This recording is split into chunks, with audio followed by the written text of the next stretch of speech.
पूर्वतन प्रधानमंत्री भारत रत्न अटल बिहारी वाजपेयी आज जन्मदिवस एवं यही दिवस टी को समग्र भारत वर्ष में सुशासन दिवस हिसाब से पालन करा जाउछि एवं यह होछि समग्र भारत वर्ष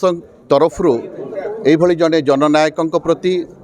प्रकृष्ट श्रद्धांजलि तार कारण होछि से सबु बळे विश्वास करुछिले जे जो लोक मानकर जहाँ डिमांड अच्छी ताकू जदि आमे डिलीवरी करि पारलु जदि लोक मानकर एस्पिरेशंस जहाँ अच्छी ताकू आमे अचीव करि पारिलु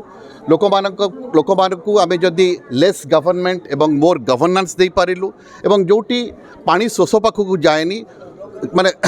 जोटी शोष पानी पाखकू जाएनी जोटी पानी शोष पाखकू जाए तो that is called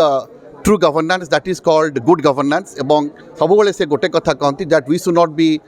reactive we should be proactive in solving problems of the people तेणु से भली जने जननायक आज जन्मदिन एवं से अवसर में सुशासन दिवस समग्र भारत वर्ष पालन होछि मो जिला प्रशासन तरफ मो जिलावासी तरफ तांकर अमर आत्मार सद्गति पाई आउ थरे मोर श्रद्धा सुमन ज्ञापन करुछि। नमस्कार।